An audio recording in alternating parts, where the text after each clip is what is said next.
ನಿನ್ನೆ ನಮ್ಮ ಮಂಗಳೂರು ಪೊಲೀಸರಿಂದ 6 ಜನ ಡ್ರಗ್ ಪೆಡ್ಲರ್ಸನ್ನು ಅರೆಸ್ಟ್ ಮಾಡಲಾಗಿದೆ.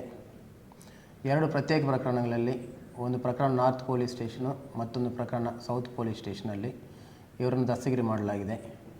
ನಾರ್ತ್ ಪೊಲೀಸ್ ಸ್ಟೇಷನ್ನಲ್ಲಿ 4 ಜನ ಆರೋಪಿತರನ್ನು ದಸ್ತಗಿರಿ ಮಾಡಲಾಗಿದೆ.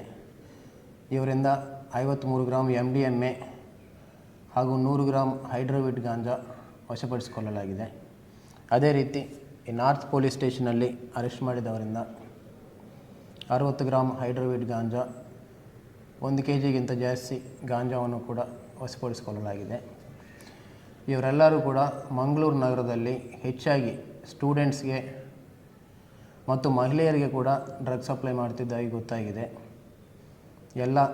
ಈ ಟೋಟಲ್ ವ್ಯವಸ್ಥೆ ಎಲ್ಲ ಕೂಡ ಬೆಂಗಳೂರಿಂದ ಡ್ರಗ್ಸ್ ತೊಗೊಂಡು ಬಂದು ಅವರು ನೇರವಾಗಿ ಸಪ್ಲೈ ಮಾಡೋದಲ್ಲದೆ ಇಲ್ಲಿದ್ದಂಥ ಲೋಕಲ್ ಪೆಡ್ಲರ್ಸ್ಗೆ ಕೂಡ ಡ್ರಗ್ ಸಪ್ಲೈ ಮಾಡ್ತಿದ್ದಾರಂತ ಗೊತ್ತಾಗಿದೆ.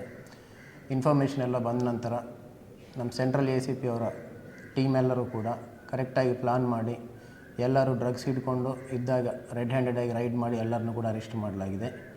ಎಲ್ಲರ ಮೇಲೆ ಸಪ್ರೇಟಾಗಿ ಕೇಸಸ್ ಬುಕ್ ಮಾಡಲಾಗಿದೆ. ಎಲ್ಲರನ್ನು ಕೂಡ ನ್ಯಾಯಾಲಯದಲ್ಲಿ ಪ್ರೊಡ್ಯೂಸ್ ಮಾಡಲಾಗುವುದು.